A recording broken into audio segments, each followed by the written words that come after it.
Right, if we're ready to go, welcome to this Central Lancashire Strategic Planning Joint Advisory Committee meeting. It's hybrid. I don't know if everybody's joining online. Is anybody online, Matthew, or not? There is the County Councillor, Sue Whittam. Okay, thank you.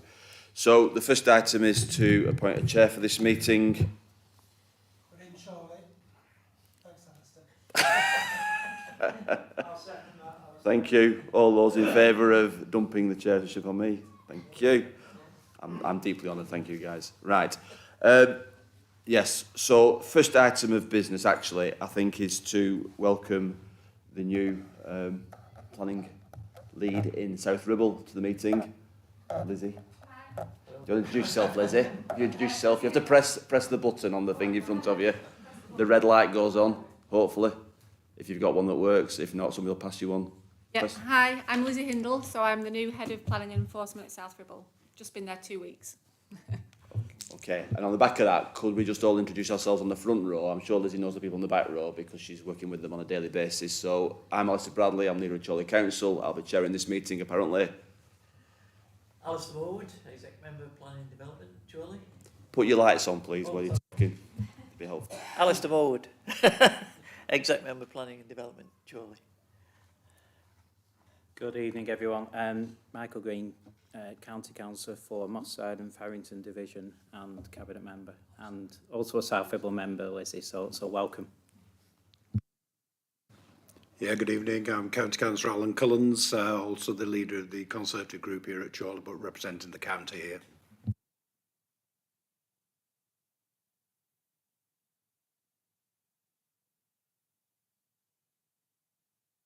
It don't work. You're on. No, you're on. Councillor Caleb Tomlinson from Bamber Bridge West from South Ribble, and I'm the chair of the planning committee. Ian and everyone, Councillor James Flannery. I'm the Cabinet Member for Plan and Regeneration and Business at South Ribble Borough Council. Good evening, Councillor Mel Donoghue. I represent Seven Stars Ward and also Vice Chair of Planning. Councillor David Borrow, Preston City Council, Cabinet Member for Planning and Regulation. And Sue, do you want to introduce yourself as well, please? Sorry, Chair, was that directed at me? Yes, Sue, yeah, is that okay? Sorry. County Councillor Sue Whittam. I represent Preston Rural. I'm here tonight, thank you. Okay, and just members, if you turn your lights off as well, or Matthew will try and turn them off, because if we all get more than 3 or 4 on at once, it all jams up, as you saw then. So that was a test for that was a test for you all, yes, Alistair. Right, have we any apologies for absence, Matthew? I received no apologies, Chair. Nobody else aware of any apologies? No. In that case, then we've got to review the minutes of the previous meeting, which was on the 6th of February. You should have had a copy circulated. Is there any... Councillor Green? Thanks, Chairman. The minutes record me as being absent and record my apologies. I actually wasn't. I attempted to join the meeting remotely via Teams, and unfortunately the connection failed, so I wasn't able to join. I don't know if other members were in the same position, Chairman, but if the minutes could be amended to reflect that, please. Happy to do that. I don't think anybody else was affected by that. No? Okay, happy with that. If everybody's okay with that, we'll amend that. Any other changes on the minutes? In that case, I'll propose them. Would somebody second those minutes, please? And all those in favour, please show if you were here. Right. Any against? They're accepted. Good stuff. Right. Any declarations of interest anybody's got that they want to declare now? No. We move on then to item 6, which is the biodiversity net gain outcome of the DLUHC consultation. Caroline, you're doing these, aren't you? I am, Chair, yes. Thank you. Yeah, so it's a very long report, this, so I won't read it verbatim because it's basically updating you on what's come out of DEFRA, but I'll highlight the main points of view. So this is obviously the outcome of the consultation on the biodiversity net gain, and there is still further work and consultation that we're still expecting on the regulations as they come forward. The consultation itself took place some time ago, so it's, if it's not fresh in your mind, it's because it was launched in January 2022 and lasted for 12 weeks. And it covers the scope of the Town and Country Planning Act, how we apply B&G to different types of development, including small sites, NSIPs, etc., and also how it will work with the Town and Country Planning Act and development with requiring the need for a biodiversity game plan. The three parts really to the consultation, and this report covers some of them, and we have had some regulations come out last week, which is regarding the local nature recovery strategies. We can bring something to that to you at an upcoming meeting, but so there's still additional regulations around the biodiversity net gain requirements still to come. On the regulations itself, that the consultation identified that they will still make some exemptions. This is listed in there for you. But the main ones to note for you of interest will be around the small sites and the risk of some small sites where there are custom build plots on, to make sure that we don't exempt larger ones where some biodiversity net gain benefit can be made through those. Other aspects of importance is around the irreplaceable habitats. So this is something that we're still expecting government to come with a list of what will form an irreplaceable habitat. So things like ancient woodlands will be on there, but it's having that exhausted list. So paragraph 8 lists a number of aspects that were talked about through the consultation, and all of those areas were supported. And additional guidance is to be provided by government. This is to set out, as I say, a clear definition of what an irreplaceable habitat is and list those, requiring secondary legislation around the 10% measurable net gain and how that applies to irreplaceable habitats. Again, it's facts about the development on an irreplaceable habitat itself and the loss of those, and how gain will be required to be looked at in those, and it will require a separate assessment on the metric itself. And then there'll be different regulations around how the credits will be used on those as well. Other aspects is around how it affects different types of development. So this is the responses to part 2, which is from paragraph 12 onwards. So this talks about the different levels. So there's been a lot of concern, and I know members have asked at different meetings about how it applies to outline planning permissions. Any outline permission that's granted now before the regulations come into play do not have to abide with biodiversity net gain. We've been told that.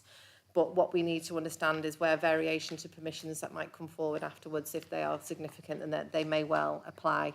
But going forward, obviously, an outline permission would need to look at biodiversity net gain as well.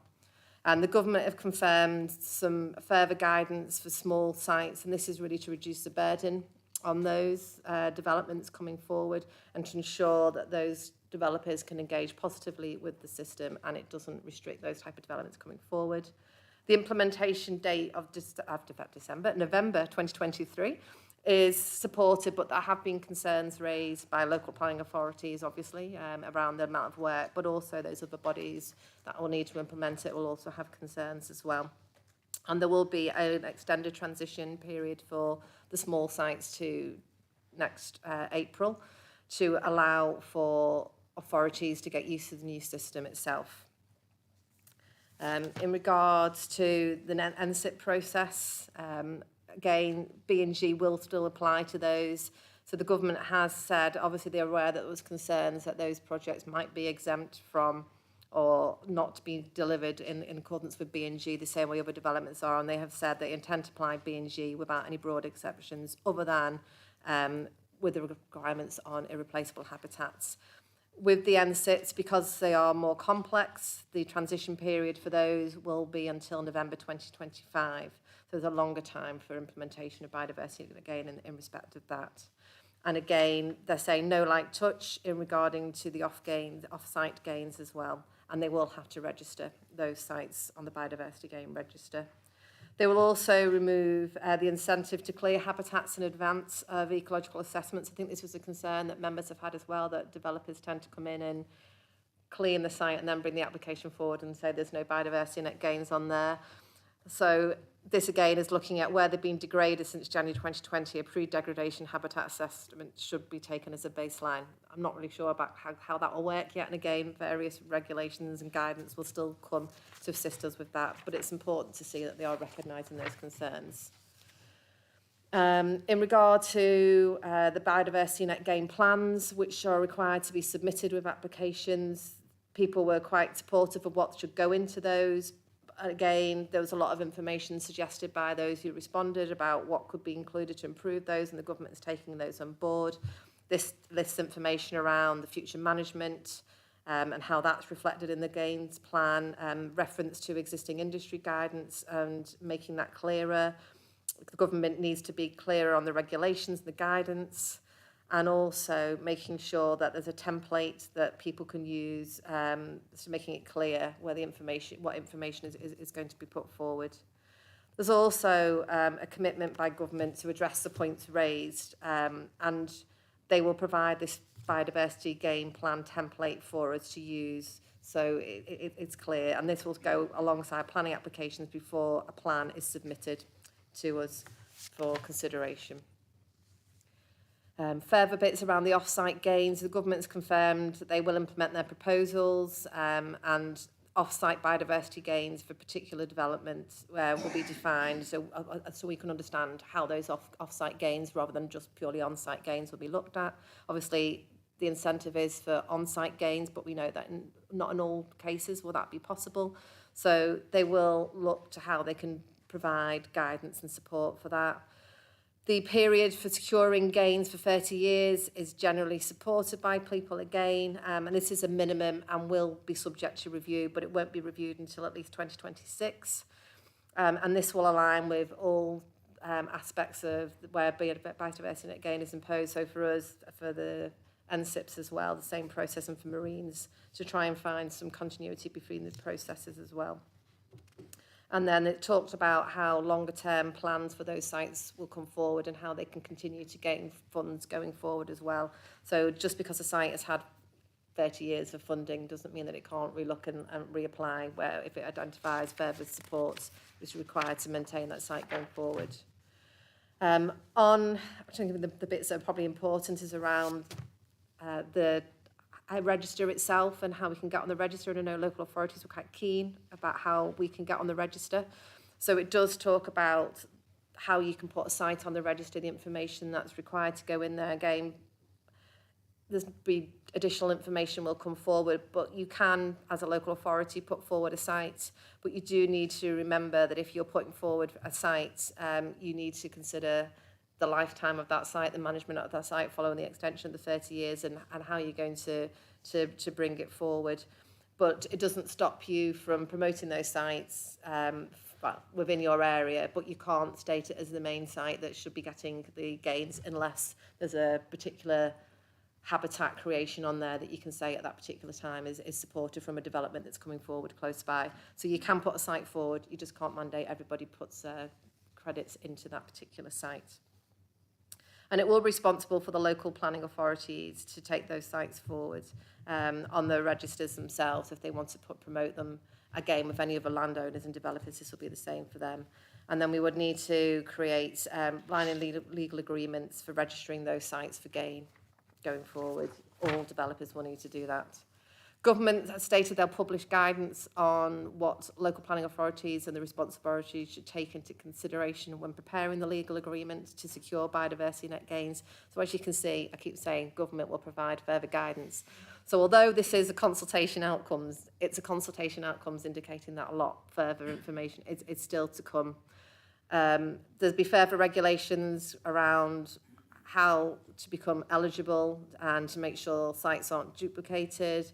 There's information around the fees that will be used to maintain that. So those fees would go to Natural England, not to the local authorities, but that is because they've got their role to administer the habitat, the register for where the sites for biodiversity net gain are going to be placed. And there is a guide here about the fees that will be put forward on there, but that's something that they're working with Natural England to agree and how much that's going to cost them to do. And then further information around appealing. If you put a site forward, it doesn't necessarily have to go on the register, so there's a process for you to come back on that. There's also aspects around stacking of payments for environmental services. So you might get money for biodiversity net gain, and then it's also about the nutrient mitigation, and they can be stacked and used on the same site. But again, further guidance will come out on those. But this guidance that the process now will be in place for a few years. It said land managers will be able to sell both biodiversity units and nutrient credits for the same nature-based intervention. So it'll be interesting to see, exactly how that happens. But so we'll understand more once it comes into place and we're playing with it. It sounds a lot at the moment that we don't know exactly what's happening. It's just that we're all getting very used to it. Natural England will be the body who will sell the credits on behalf of the Secretary of State, and the government aim to minimise the use of statutory biodiversity credits and to phase them out once the biodiversity market is in place and is matured. So I think this is the case. There aren't initially sites for delivery. The statutory sites will be an area that money can be spent on, but it's intended that the register that Natural England will supervise or manage will eventually have a full list of sites, which constantly will be added to. And there needs to be information on these needs to be reported to local authorities. And there is a question about where we've got on-site gains, how that's reported alongside the off-site gains, because obviously off-site gains go in the register. So again, information will come about how we do that as well.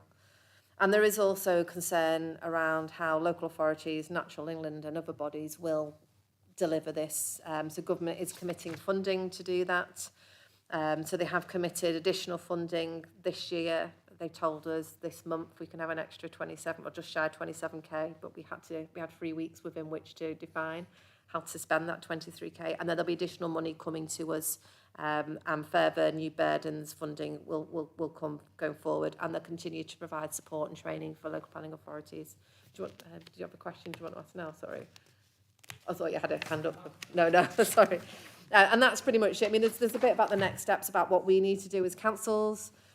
So we all need to identify resources for delivering this, how we're going to manage it, not only within relation to the local plan, but how we relate that there's a big issue about us there. We need to have policies within the local plan and understand that, but we need to have resources within the councils to assess the sites and the plans when they come in. And it has been very clear that it needs to be an ecologist that assesses these. So we as planners don't have that skill set. Well, I don't anyway. I'm not an ecologist by background.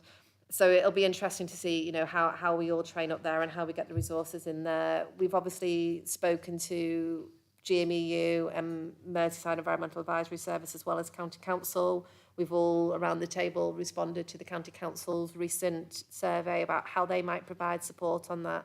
And we're waiting for that outcomes to come from the County Council to see what offer they will be providing. But they are the responsible authority for large aspects of biodiversity net gain going forward, in particular, as I mentioned, the local nature recovery strategy, which I think is a really important one to pick up on, because that will identify, our habitats that we're going to be focusing recovery of nature on. And we need to have that in place to support the local plan, but also to support the work that development management colleagues will need to do when identifying where, off-site and on-site gains can be done and what habitats are of a priority to us. So there's a lot of work to do going forward. Happy to take any questions. I know I've missed parts out, but it's a very long consultation, a long report. Thank you, Carolyn. It was, yes, it was a run through a lot of detail there, a lot of detail that still has to be confirmed, along with the money that probably will pay for that as well. So,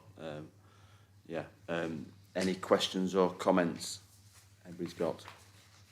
Michael Green. Yeah, thanks, Chairman. Thank you, Colin. It's a very full outline of the report. That was really helpful. I'm very supportive of the policy of biodiversity net gain. I think it's really important that we do this moving forwards.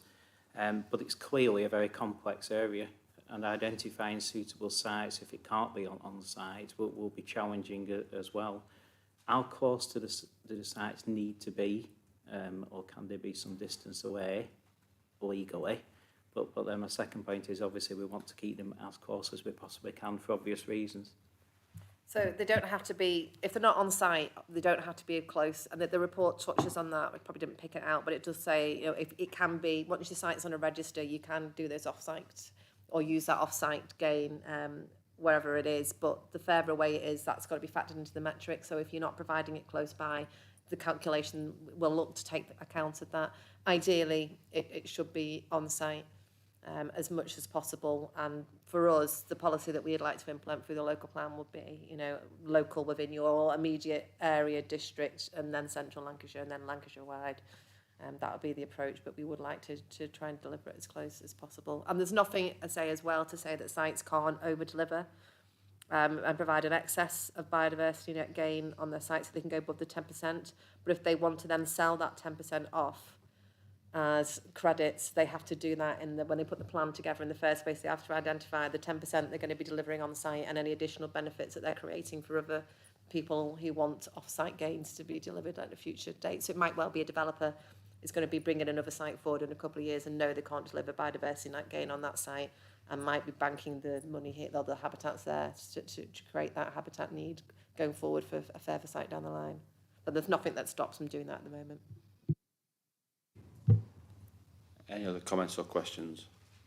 I'll be honest, I'm concerned that this idea of you can pay for off-site contribution like you do with social housing now, which we all know doesn't really work in my view, and therefore it's another way of developers getting outside of their responsibilities. But I think what's the detail around that, which is always a risk in these situations. Any other questions or comments? On that basis then, we will note the report. I think that's the recommendation.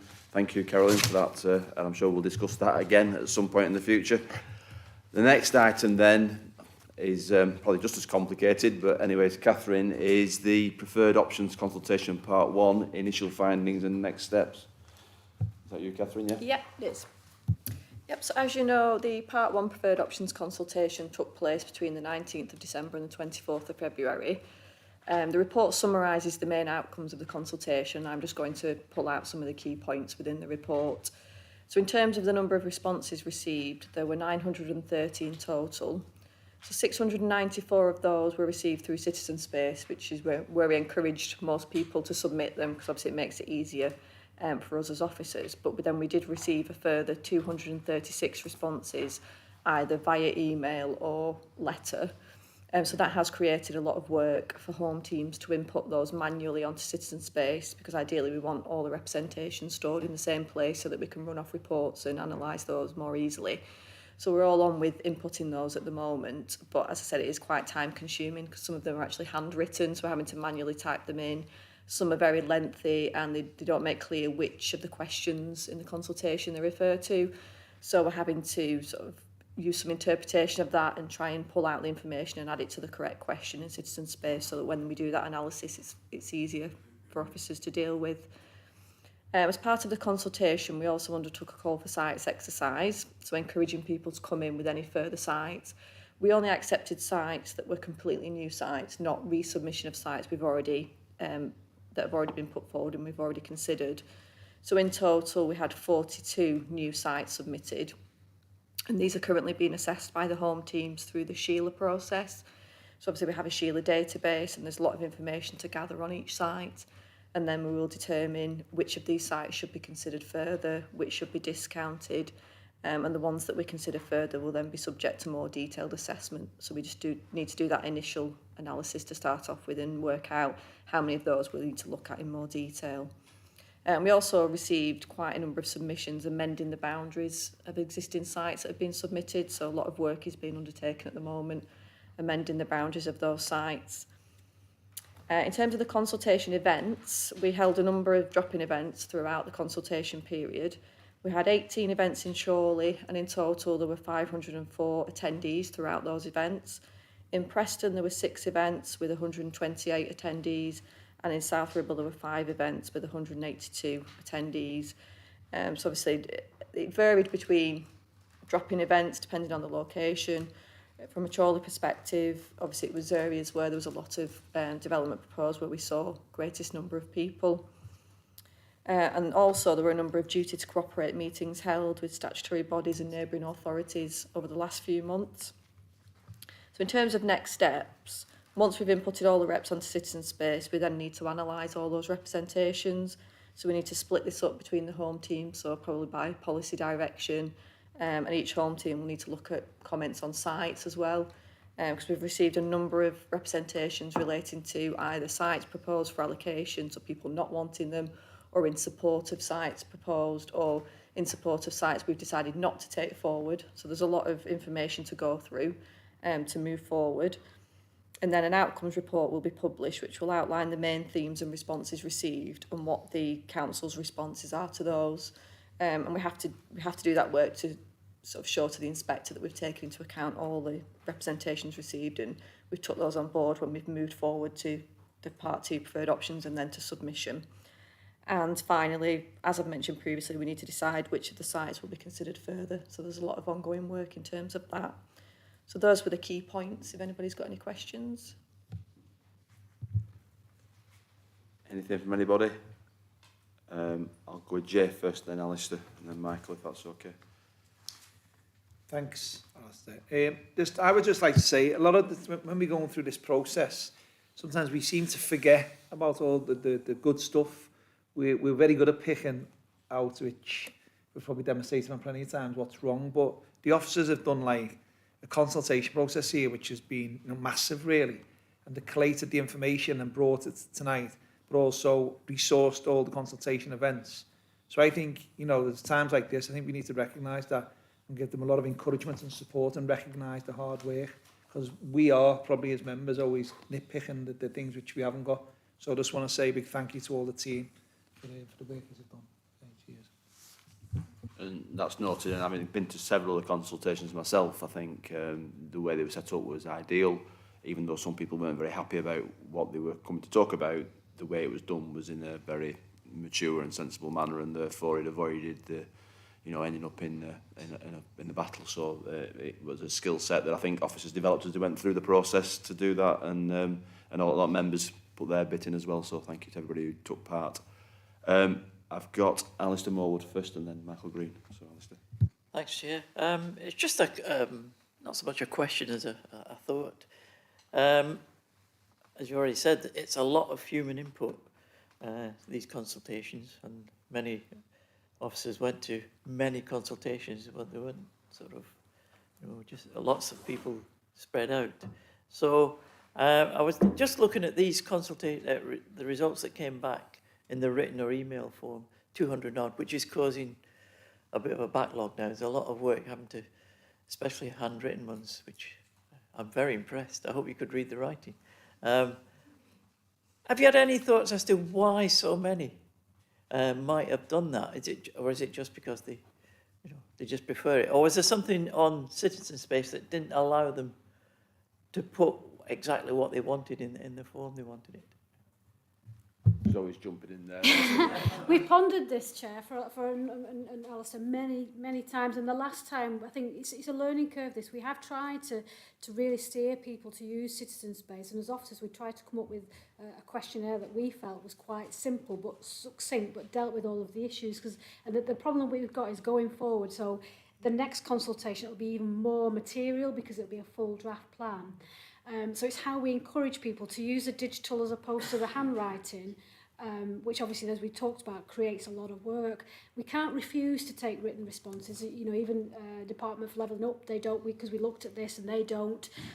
What we thought about doing is making clear in our privacy statement that where people submit a handwritten response, it makes it difficult for us, and we can't guarantee that it'll be taken in its entirety because it's just physically not possible to do that.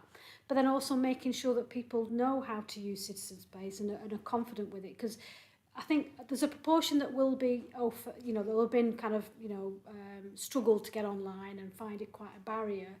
But we also got a number of responses back where people said, well, it just took too much time, and I'll obviously lost patience. And maybe there's an education around you could go in and go back out and go back in again. So there's a combination of things that we need to do. We need to make sure that people understand clearly how to use Citizen Space. Maybe try and reduce the volume, if we can, of questions, but also in our privacy statement, make it very clear that where people still choose to put in a written response, that we can't guarantee that it'll be treated in its entirety, that there may be some subject to some kind of interpretation, because otherwise we do run the risk of just grinding the process to a halt because of the volume of work it creates. So it's a combination of factors, I think, but it was frustrating for us because we were really trying to push at events, inquiries. We really tried to push people to use it. I did a lot of demonstrations of Citizen Space on my iPad at the events, thinking that person's going to go home and go on Citizen Space, and maybe they did. then maybe they didn't, you know.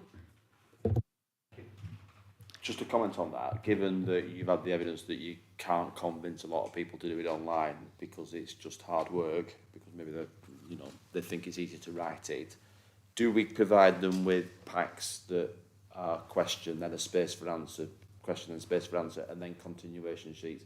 That's how you would guide them to doing that, wouldn't you? Because at least then they'd be able to know which question they're answering as opposed to just a stream of consciousness. We absolutely debated that as a team, and we debated that last time as well. I think the first issues and options, we did actually issue a PDF with questions in. The difficulty is, if we had a pile of, and we were asked at the events for that, and we said, oh, we're not doing that because we want to get everyone online. I suppose it's a difficult one, isn't it? Because if you have piles of copies and you're giving them out, people will just fill the hard copy in. Whereas, you know, if you're trying to steer them to... The only other thing we could do is take equipment with us. And again, we looked at this in issues and options. The issue is someone going to walk away with your iPad? But it's whether we, you know, whether we make equipment available and staff available, because it's in our interest for them to do it online as opposed to the handwritten stuff. You're not supposed to take on stenographers, are you? Can I just add to it as well? Go on, Carol. A lot of the responses I've been inputting, and some of the ones that have been for pressing as well, aren't from the members of the public. They're from the developers, the consultancies, the statutory bodies. And could they not follow instruction either? They have all chosen to do it like this. But then I've just done the LERB response, and we looked at it, and actually because we couldn't put a covering note and information, we have actually got a question at the end, a catch-all question. The government didn't in their LERB one. So we were going to do it online. Chris said, oh, let's do it online, let's be good. And then we realised we couldn't actually put the context that we wanted at the start of it. So I think we haven't done that, but we have allowed people to do that. But a lot of it is because they just, you know, it's how they do it and their accountability and their record. But even when you submit it through, we do say you'll get a PDF email back to you. So it's not that they don't get it. So it's not just about general public, it's about actually, you know, the main, and the statutories as well. I'll do questions on this if that's okay. I don't know if Michael's was a different point or Sue, you're at the same point. Is it about the consultation stuff or is it... Right, well, we'll keep going. I'll keep Michael then, Sue, if that's okay. Yeah, thanks, Chairman. Can I echo Councillor Flannery's comments? Thank you very much to the team for dealing with the sheer number of these consultations, and it's not easy. So thank you definitely for what you've done in that regard and collating as much information as you possibly can. However, citizen space was a nightmare.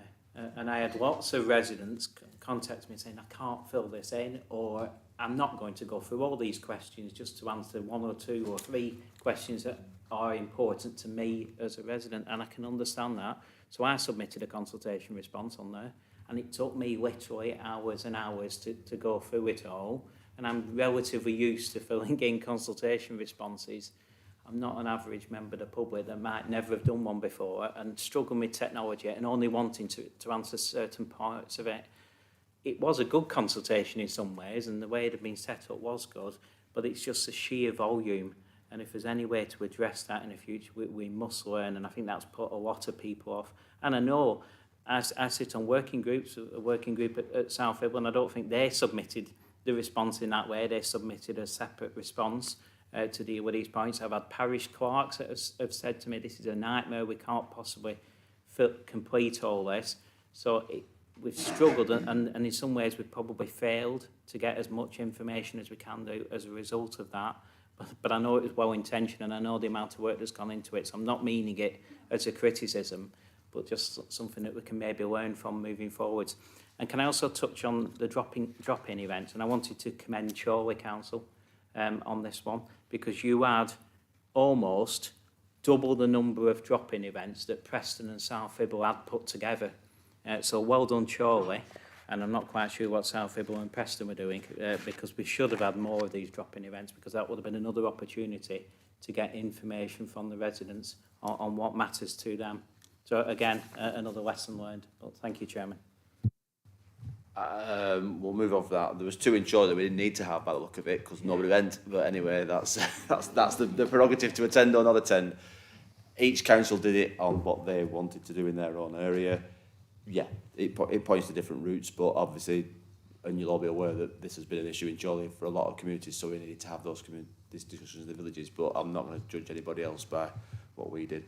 Sue, do you want to come in there, please? Yes, please. Thanks, Chair. Agree with what Councillor Michael Grain's just said. I mean, we had 25 people come to our parish council meeting about this consultation. A load of them, when they got back, they just couldn't fill the form in. And it took me hours. And I did make the same comment last time we did this process. It took me hours. And likewise, I sort of know my way around it. It's just too complicated for the normal resident to be able to do it this way. With regard to the actual drop-in events, the Grasshoppers one was actually cancelled on the day it was supposed to be. So we didn't even get one in the rural areas at all.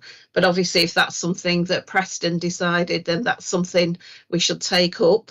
So that's probably why you didn't get the buy-in, because I was frantically sending messages to residents telling them that it wasn't on, and that was 4 o'clock that same evening. And just a quick question about the 42 sites that have come forward, which are new sites. Is there a breakdown, please, on which areas those 42 sites are from, as per, which council areas? Thank you. So to deal with the first question first about the Preston Grasshoppers, there is one. Answer that one. Yeah, go on, Carol. So it wasn't cancelled by us. It was cancelled by the venue. The venue double booked us and told us on the day. So that wasn't probably for minuting really, but that's pretty much the situation we were in, and we rearranged it as soon as we could. We put out information to those members of the public that I knew that had contacted us. We also contacted the parish councils to let them get the message out. We put it on social media and we rearranged it for the following week, and it was very well attended for that week, that one. There is, I think, in the report as well, a breakdown in one of the tables of by authority. There was 18 for Preston, which I'm assuming is what will interest you.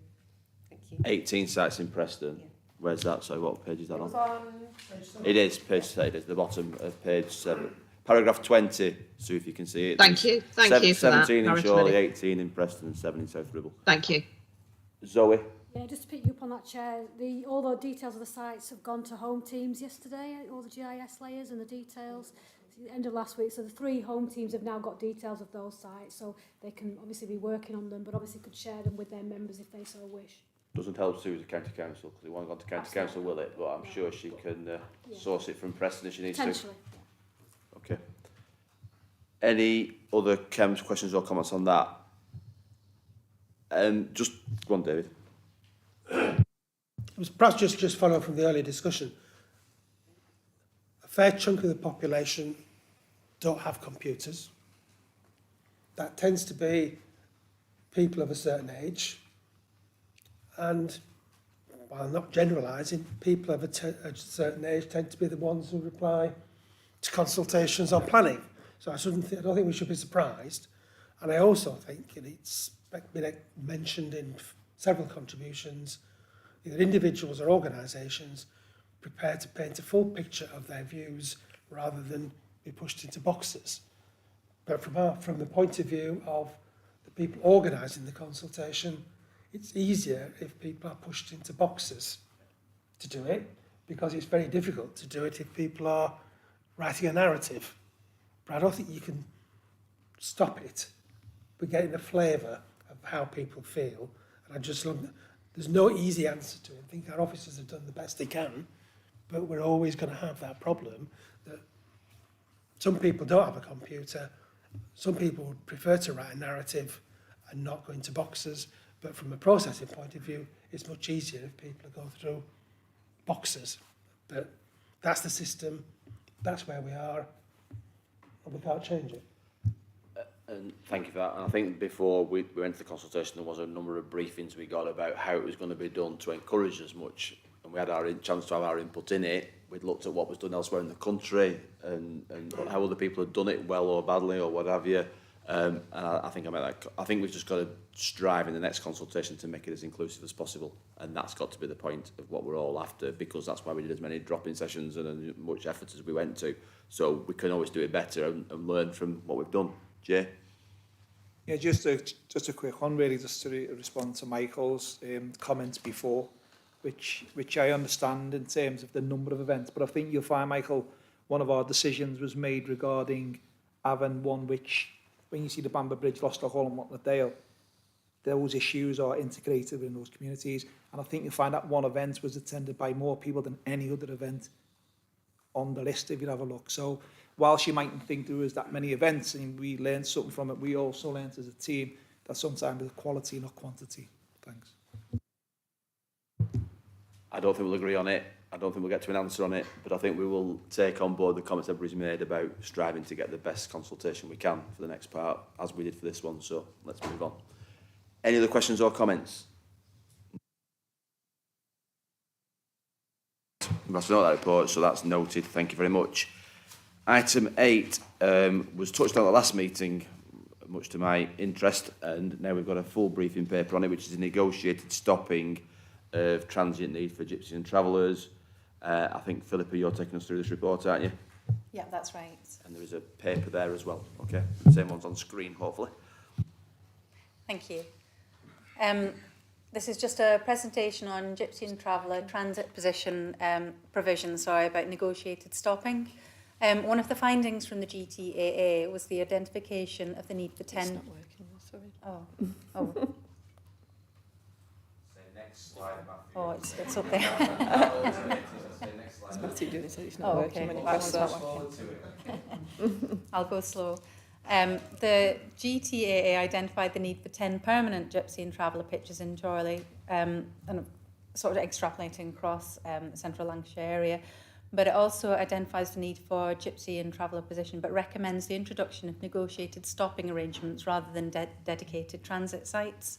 So this presentation is just to give an overview of what negotiated stopping is, an example of it, how it's worked in an area where it was pioneered in Leeds. So it's for information, really. Negotiated stopping, this is the next slide, is an agreement for gypsies and travellers to use suitable unused land as a temporary stopping place for a specific length of time. The terms are agreed between the gypsy and travellers and the council, including the amount of time they can stop on the land for and the services to be provided by the council. For example, water, sanitation and rubbish disposal. Next slide, thank you. There are advantages to negotiated stopping, which are that it reduces the number of unauthorised encampments. There are cost savings in relation to moving on unauthorised encampments. They provide safer places for gypsies and travellers to stop, and there is better access to services for gypsies and travellers. So the next slide, we're just going to go through an example of where negotiated stopping has been used in Leeds. So it's an approach pioneered by Leeds GATE, working with Leeds City Council since 2010 to promote agreements rather than constant evictions of gypsies and travellers. In 2011, the City Council published the findings of the Neighbourhoods and Environment Scrutiny Panel into gypsy and traveller site provision. Included in the 12 recommendations, the scrutiny panel suggested that the authority should conduct a pilot of negotiated stopping and provide permanent pitch provision via the site allocations plan. So this concept is built into the Leeds core strategy, which identifies a requirement for 9 negotiated stopping pitches to meet the needs of those gypsy and travel families who are stopping temporarily in Leeds for a specific Leeds-based reason, for example, to visit their family. The approach taken in the accompanying site allocations plan is not to identify and allocate specific sites to meet this need, but rather to provide a responsive management approach which is case-specific and avoids fixed transit sites with a regular turnover of temporary residents.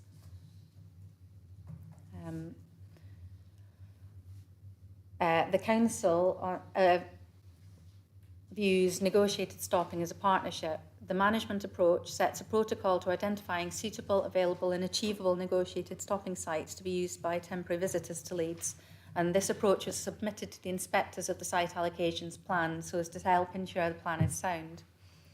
Sites are provided so as to ensure that Leeds has a managed approach to gypsies and travellers who have Leeds connection, but who only require pitch provision for short periods of time each year and are travelling the remainder of the year. The Council identify a pool of sites which can be made available at short notice. For example, currently vacant sites pending another future use, which are preferable to the roadside or more sensitive areas where temporary stopping has occurred in the past, such as on parks and playing fields. The pool of sites will be continually updated and managed by the Council over the plan period.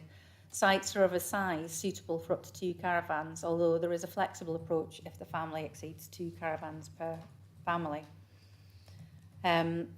there is an example of a negotiated stopping agreement available to download from the website developed by the Leeds GATE, and this would be signed between the council and the head of the family using the negotiated stopping contract. The example agreement for Leeds includes terms related to where the caravan and vehicles can be parked on site, the provision of a toilet and bin for domestic waste, control of dogs and fires, and consideration of noise.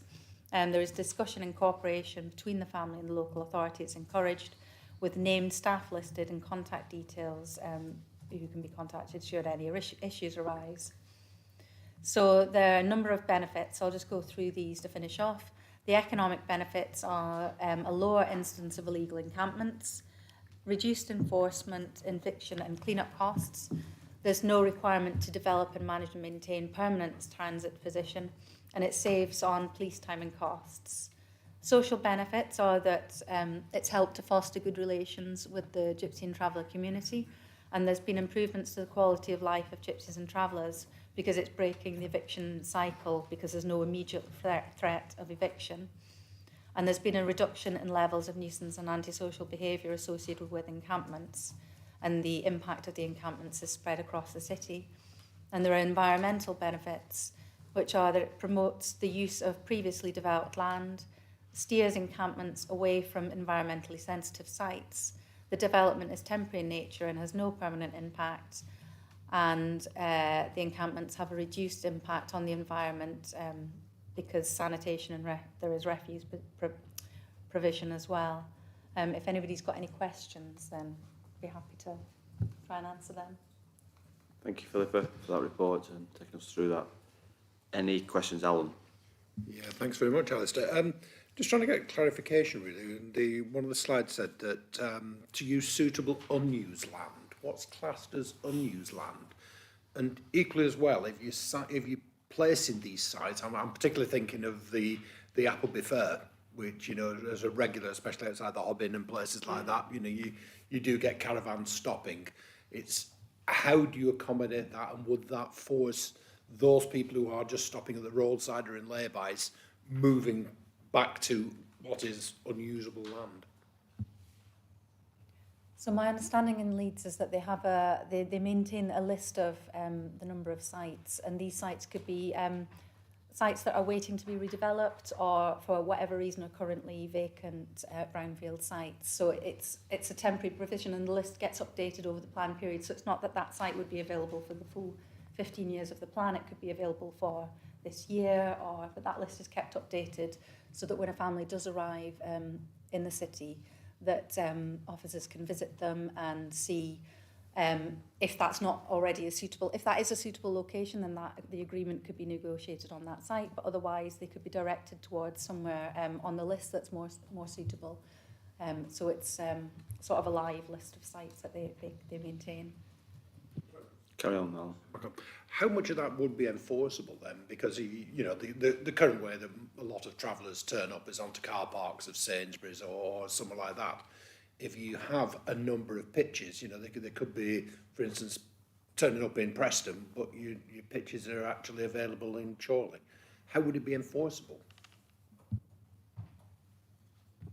So the normal enforcement, if negotiation falls down, if there's no potentially alternative suitable version, then the normal enforcement route would have to be gone down.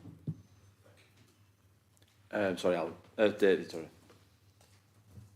I'm just puzzled a little bit, because I can understand in a situation where people are visiting a particular town or city on a regular basis because they've got a connection there, then there's a strong incentive to form a permanent relationship with the authorities in terms of using a temporary site. Whereas our experience, and certainly when it's Ashton Park or Moor Park, which I know well, in Preston, it's more than just one or two vans. It's large numbers of vans with people with no direct connection with central Lancashire, but are on the way to or from Cumbria. And it's, okay, if we could make arrangements and make contacts with some sort of organisation that pulls those groups together and allows us to have some discussions when it's the season as to how many are coming, where would it be best Because I know at the moment, I mean, Ashton Park, within 24 hours of them arriving, you know, there's toilets, there's bins, there's all sorts there, but we do kick them off. And it leaves a mess. It doesn't work. It doesn't work, but if there's a scope, but it means being able to engage with the organisations behind the traveller groups. And it may be more difficult, but if it was possible, I could see that that would be an advantage. So in answer to that, the Leeds Gate, Gypsy and Traveller Executive or whatever it is, I mean, I don't know what the acronym is for, but that's an organisation that coordinates gypsies and travellers in Leeds, because presumably they are Gypsy and Traveller people, yeah? Not many of us have those groups existing in our existing areas, I imagine. We have groups who represent the settled travellers, but not the transient travellers, because by their nature, the transient travellers come and go. And therefore, we don't have anything like that I'm aware of. I don't know if others do or that. And I'll raise this in our own internal meeting. That's, to me, where I see the shortfall in this, because who do they know who to contact? Who do those people then know who to deal with? The lead of the family. Again, when you go on these sites, quite often there isn't one lead. There's several leads of several bits of the family that stick together or then break up, and it's a amorphous thing, isn't it? So I think it's a great idea, but I think it obviously works in Leeds because of the structure they've got there. But I take on board your points entirely, David. I don't think... I struggle to see how it could work locally without a lot more infrastructure. We've got a settled traveller community, and we've just, as a council, been involved, having taken over the land from the county council when they wanted to get rid of it. We've settled that's been set up as a cooperative. Yeah. So they're managing that site as a cooperative, which I think is a big boost. But that's a long-term settled community. I remember when that and they are very different than the transient ones. 40 years ago, so it's a different situation altogether. Okay. Michael, you had your hand up, sorry. Thanks, Chairman. Clearly, the number of encampments in recent times in central Lancashire has been far too high, and that brings a financial issue for local authorities, but more importantly, in many ways, it brings an issue for residents and businesses, when they're parking on businesses and causing a number of issues directly or indirectly, and financial cost and loss of trade, etc. So we've got to do something, but I'm just not convinced on what we've seen as to whether we can truly assess the key issues that are likely to arise here, and how likely is this policy, if it was adopted, how likely is it to actually succeed in reducing the number of encampments, or will it fail? And I'm just wondering where we're actually going with this policy next. So how will this progress, if indeed it does progress? Excellent question. I was about to ask that myself. So where do we go from here? It was me who started looking at this, wasn't it? Sorry, Carol. It's okay. So yeah, when I was doing the work on the Gypsy and Travellers, I started looking some time ago about how the transit policy would work and how those areas that had implemented a transit site policy where they'd actually specifically identified land, how successful it had been.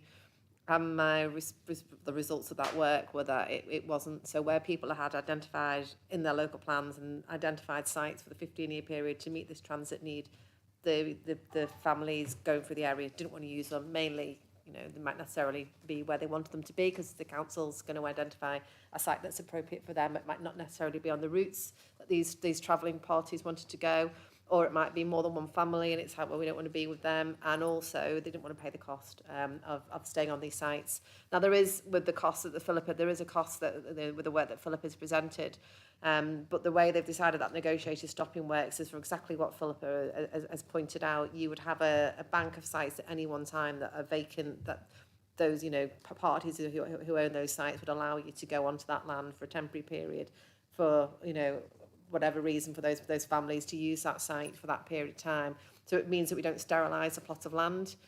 If not, I think we did have to identify, I think it was up to 3 transit sites, one for each area or one very large transit site. But the advice that we got was one transit site wasn't sufficient for the points I've just made. You can't have different groups mixing, it doesn't work. So we would have to identify a number of transit sites and safeguard that land and manage that land for the planned period. That's the alternative option.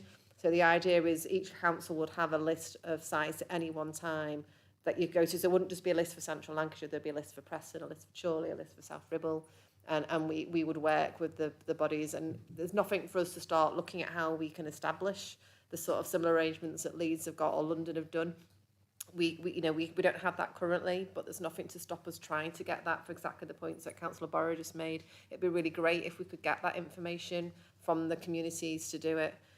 But we've got the options we've got are we have a transit policy and we identify sites, and each council has to put a land forward for that, or we work through this other route of looking at the approach that works for us. So, David. I just wanted to make the point. My own experience is that on most of the occasions we get encampments on either the Moor Park near where I live or Ashton Park in my ward, there's very little problem. Once the bins and loos are provided, it's generally not a mess. But we then get, every so often, an encampment that's a total nightmare. And the police are never away and all sorts of stuff. So it's difficult to generalise in terms of travellers being a problem, but it's how you manage that and ensure that those travellers who aren't going to be a problem, if they were treated properly and with some care, can travel on the way to Appleby and travel on the way back, stopping in central Lancashire without causing a major problem, which they don't want to cause, but can actually get treated with a bit of respect. And it's how we can manage that. And, perhaps, is there a central traveller organisation that we need to have a conversation with? Because they're not coming to see people in central Lancashire, they are travelling to a big traveller community event. Jay. Thanks, Alistair. Just one question, really. On one of your slides, Philip, it says terms are agreed. So how are the terms agreed and who with, and how does that happen, please? So there is a template form available, but with agreement of number of days and behaviour on the site, and that's agreed between the council and the head of the family, and that's signed. So I think theirs is up to 28 days that they have, but obviously that can be negotiated. And that's how that works there. But they have a draft template that you can use. So as I understand it, we have to go out to consult on GTA provision in the summertime of our next consultation, don't we? Which will be fixed traveller sites and transient traveller sites. In the past, we've had this discussion in Central Lancashire about one site for everybody that we all share, and that has drawbacks, as Carolyn's pointed out. We could put forward a site individually for each area based on the assessed need, which will be based on what you've experienced over the last few years and the records of that, which will be fairly varied, I'd imagine, because some of you know about, some of you don't know about. And then, or we do something different, which is this, or something else. I think what we need probably is a report going to each council's working group to come back to this group with an idea of what each council's thinking in isolation to see whether we can get any consensus. Because in the past, I think, in Central Lancashire, in my experience over the last 10 years, we've never really got to that consensus because it's just been too hard to do. And therefore, we have to make allowance in the plan for it, but whether that's something that's individually or mutually or jointly deliverable, that's down to each council to come back and say what their red lines are or what they're happy or not to do, I think. Alan? So thanks. Yeah, I just wondered whether it'd be worth, prior to that, us having discussions or somebody having discussion with the Gypsy Council itself. And one of the others, Bolton Metropolitan Borough, who have a policy on liaison with the Gypsy groups. Mainly, they are fixed residents there, not travellers, but I know they do accommodate travellers as well. Alan? I can say we could do that, and I think we should also do some further exploratory work that Philip has done already with Leeds to see how they've set up the agreements and the contacts that they've made. We've got the consultants who've done the work for us. We've got very good relations locally, and they're doing a lot of the GTA work over Lancashire at the moment. So I think if we can go to them and see if they've got some contacts, and I think we should perhaps do that to inform yourselves to then make that decision locally. I think it might be useful to understand how we can make those relations, that might then support a decision locally, how you want to proceed. Michael? Thanks, Chairman. It makes sense for it to go back to the respective district council working groups. However, how do we ensure that we get input from the county council? Because clearly the county is engaged in this because If they want to put the provision in place somewhere else, we're fine with that, Michael. Well, yeah, but that's not necessarily the answer, is it, Chairman? Because they're often parking on highways, land, on school sites, things like that. So we've got to get the county involved in this discussion as well. I'm sure that will be done. David? Michael, could you let us know what the county's view is in terms of traveller provision in the first place, or whether they feel they've got any responsibility for it? Is that I get back to you later? Thank you. I expected that. Right, okay. Yeah, I think it's something we need to all get to grips with, and we need to do it, and that's county and everybody else as well. And it's something, like I said, that I don't think we've dealt with previously. But, again, yeah, everywhere's different, so that's accepted. Okay. That's the way forward. If we just enshrine that, that'd be very good. Thank you. Next item. We have no more items. The dates of the future meetings are published on under section 9. So that's the 20th of June, 3rd of October, 4th of December, 7th of February, 28th of March. That's your next year gone for those people who are here next year. Thank you very much for your... I've no urgent business. Nothing that Matthew, is there for urgent business? Good. Right, in that case then, thank you very much for your attendance. I'll announce this meeting closed.